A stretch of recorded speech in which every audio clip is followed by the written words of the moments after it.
প্ৰথমটো প্ৰশ্ন, কাৰ শাসনকালত 1905 চনত বংগ বিভাজন কাৰ্যকৰী কৰা হৈছিলে? ইয়াতে যিখিনি অপশ্যন দিয়া আছে তাৰে ভিতৰত শুদ্ধ উত্তৰ option B, Lord Curzon. Lord কাৰ্জনৰ দিনত তেখেতে ভাইচৰয় আছিলে 1899 চনৰ পৰা 1805 চনলৈ। তেওঁ শাসনৰ সুবিধা দোহাই দি 1905 চনত বংগ বিভাজন কৰিছিল যদিও ইয়াৰ অন্তৰ্নিহিত উদ্দেশ্য আছিলে বঙালী জাতীয়তাবাদৰ শক্তি হ্ৰাস কৰা। 2 নম্বৰ প্ৰশ্ন, বংগ বিভাজনৰ চৰকাৰী আঁচনি কেতিয়া আনুষ্ঠানিকভাৱে ঘোষণা হৈছিলে?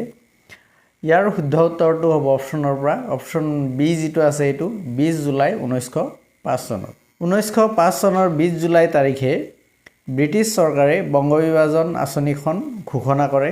এই ঘোষণাই সমগ্ৰ বংগদেশত প্ৰতিবাদৰ জোৱাৰ তোলে আৰু স্বদেশী আন্দোলনৰ সূত্ৰপাত কৰে।